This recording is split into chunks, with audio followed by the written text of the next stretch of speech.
વિશાલ, how તમને કહું છું તમારે કાંદા બટેકાનું શાક ખાવું છે, બટેકાનું ખાવું છે, કાંદાનું ખાવું છે?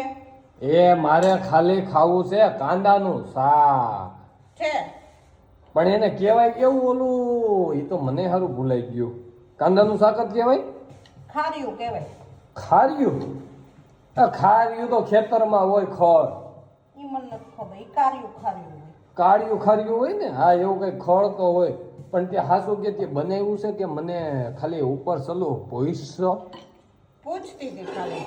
છે ઈ બીજું કઈ નહીં. જો કેટલા દિવસ પછી છે ને આજે મારી રોટલી ફૂલે છે ફરીથી. ખબર એ છે? ફૂલે પુષ્પા, હા મોજ, હા. નકર ને આ રીતે રોટલી હમણાં ફૂલતી નહીં. હવે ગેસ આજ બદલાયો, નવો ગેસ ફિટ કર્યો એટલે તમારે ક્યાં ઉપાધિ કરવાની જરૂર છે? ગેસ રિપેર વાળા તો ઘરના જ છે. તો તોય ઘરનો ગેસ રિપેર નહોતો થતો. પણ એમાં એવું હોય, અમુક સર સામગ્રી ઘટતી હોય ઈ બજારમાં લેવા જાવી પડે ને. એ ટાઈમ મળે ત્યારે લેવા જઈ શકીએ ભલા માણસો. તમે છેલ્લે ફાઇનલી નરેન્દ્ર મોદીના પિયર એટલે આપણે તો ટાઈમ હોય નહીં.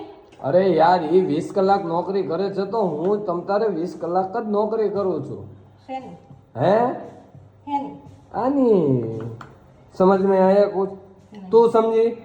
નહીં તું નહીં સમજી. મેં નહીં સમજી. હાથી મને ખબર જ હતી કે તું નહીં સમજ, એટલે છેલ્લે મને ખબર પડી જ ગઈ હતી કે કાંદાનું શાક બનાવ્યું છે. જોયું ને મિત્રો તમે, કાંદાનું શાક રેડી તૈયાર થઈ ગયું છે, ઠરી ગયું ટાઈપનું ઠીંગરાઈ ગયું છે, છતાં મને ઉપર સલું પૂછે છે કે તમારે શું ખાવું છે. ચાલો ઈ પૂછી લો, રોટલી ખાવ કે બાજરાનો રોટલો?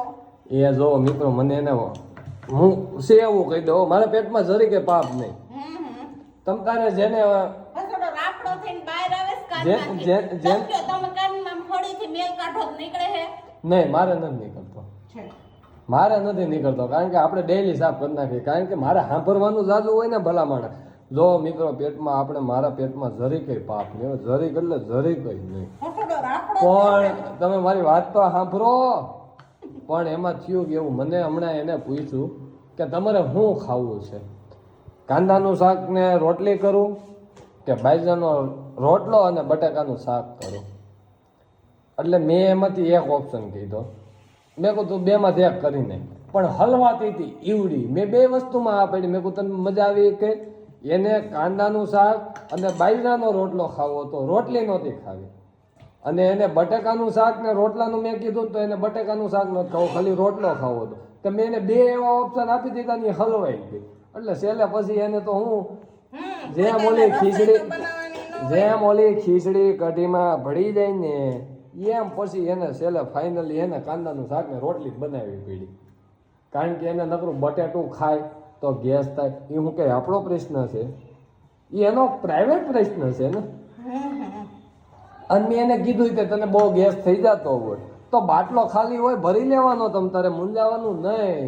પણ સીધો ગેસ થતો હોય કે ઉપાધિ છે, અવરો ગેસ થાય છે ઊંધો. અરે તો ઊંધા ગેસની તો મારી પાસે આમ રામબાણ ઈલાજ છે. તને ખબર છે?